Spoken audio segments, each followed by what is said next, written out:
Happy Aloha Friday. Thank you for joining me. I appreciate it. I want to just say for anyone who hasn't watched my movie podcast before that there's only 3 rules. 1, it's not censored. I'm not going to be crude or crass, but I'm not going to generate my opinions to please anyone, respectfully.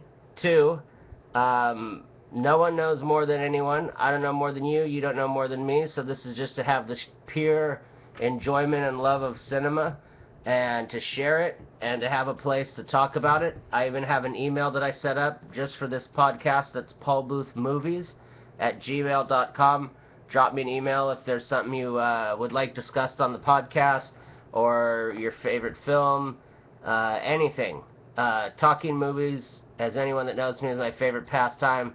So I will stop talking about the quote-unquote rules. Everyone that knows me, I'm not a guy that likes rules. So we will jump in with the ultimate movie about risk-takers and rule-breakers, made by risk-takers and rule-breakers, and that's the Rolling Stones' Shine a Light. This is a concert film that was made for IMAX, and what a crazy experience. It was part IMAX, part rum, but it was a pretty wild movie to see. And it was directed by Martin Scorsese. It has some behind-the-scenes footage with the Rolling Stones, so you kind of get to see their process and see what they go through before a show. You get to see some rare footage of Mick Jagger, and Scorsese intertwined the concert with old footage of the Stones. So it's not just for new fans or old fans. It gives you a kind of a retrospective. Also, he brings out 3 special guests. 1, I'm going to let be a surprise because I want you to check this movie out, Shine a Light. Check your local library. It's not on Netflix. I don't know why.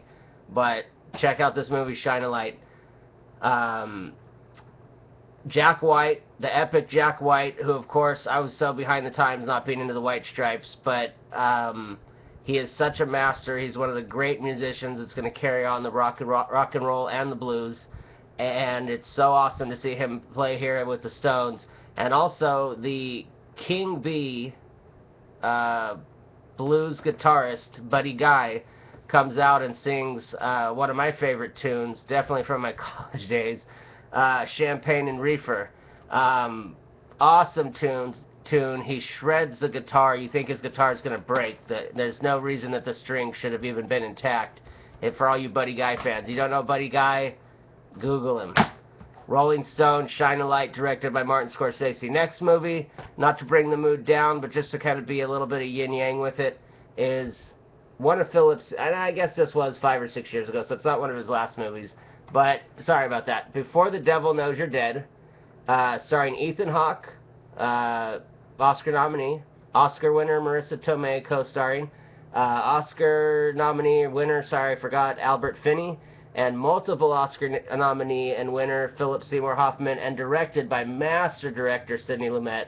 Again, this show is going to be part for you trivia people, part for you factoids, and part for people that just want to watch a good flick. Before the Devil Knows You're Dead tells the story from 5 different points of view. It is genius, brilliant. It's just a fantastic film. To tell you the truth, I'm not even going to review it. Just check out Before the Devil Knows You're Dead. There's no way that you don't like Philip Seymour Hoffman. If you do, then just, I don't know what's up with your brain. Next film I got yesterday on Die Hard. And this was such a fun movie to revisit because I think, it came out when I was a young kid, and I remember it was R-rated, so I couldn't see it, and I was so bummed that my older brother could, and I think, my uncle let me watch it, or one of my uncles took me to see... I actually saw Die Hard 2 before Die Hard 1, because it came out when I was, just under that PG-13, or adults can take you, rating age.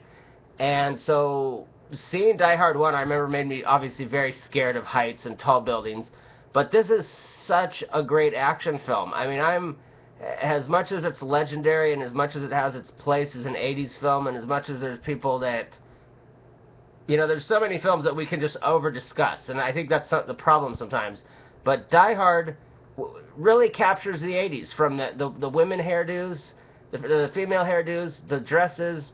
It's really something just to uniquely watch culturally, or to watch culturally, and it's very unique to watch. Like, and sorry about that. You can obviously tell how excited I'm getting, but that's the point of movies. Is that you never know if you're gonna laugh or cry or burst out into tripping over your words. So with Die Hard, it's just the one-man army. It's Rambo with a good script.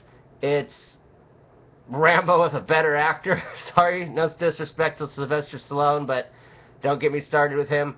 But Die Hard, if you have not seen it, I understand you might be the age where you have not seen it. Mostly everybody has seen it. Go back and watch it. And what I really want you to go back and watch it for is pay attention to what visual effects were in the 80s and what they are now. Last movie is probably, I know for a fact, will be the one movie that everybody says they read the book, or everybody does not want to go out and seek it out or revisit it. It is not, I'll admit, the most upbringing movie, or enlightening movie. It is enlightening. It does not bring up your spirit as much. But I recommend this movie because we all need to appreciate if we have food tonight. We all need to appreciate if we have a place to sleep. We all need to appreciate that we even get to see movies. And that's The Grapes of Wrath, which is obviously the Depression era. 1940 this came out. I get it mixed up, 1940 or 1941. Won a few Oscars. Henry Fonda was nominated for an Oscar. And it's just a great film. I know most people have probably seen it, or if you've read the book. But I recommend, this is like the ultimate, everybody puts the Rebel on Peter Fonda and the Rebel on Jane Fonda. And nobody ever really looks at Grapes of Wrath and goes, well, no kidding, the Rebel. I mean, this movie is about a poor guy that refuses to listen to the system and is just against the man on a constant basis. And how cool is that? I mean, to the man. So check out Grapes of Wrath. You see behind me I got a picture of West Side Story, Penelope Cruz and Voltaire, a great Oscar book. There's great stuff out there. Check everything out you can. Soak it in. Have a great Friday, a great weekend, and most importantly, watch some movies. Cheers.